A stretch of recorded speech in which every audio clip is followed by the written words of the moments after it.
ஒரு சிறிய கிராமத்தில் காவ்யா என்ற ஒரு நல்ல மனசு கொண்ட சிறுமி இருந்தாள். அவளுக்கு சிவப்பு நிற செருப்புகள் மிகவும் பிடிக்கும்.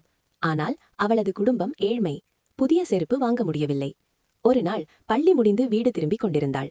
வழியில் பழைய பொருட்கள் விற்கும் ஒரு வயதான பாட்டி இருந்தாள். அந்த பாட்டி முன் ஒரு அழகான சிவப்பு செருப்பு இருந்தது. பாட்டி, இந்த செருப்பு எவ்வளவு என்று காவ்யா கேட்டாள்.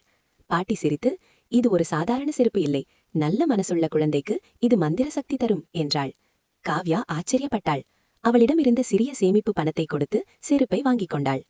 அந்த இரவு அவள் செருப்பை அணிந்து கொண்டு தூங்கினாள். கனவில் ஒரு மந்திர உலகம் தெரிந்தது.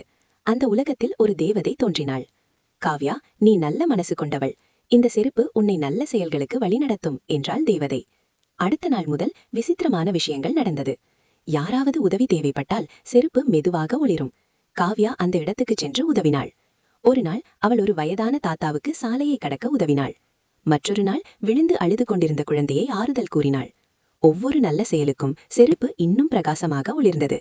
ஒரு நாள் தேவதை மீண்டும் தோன்றினாள்.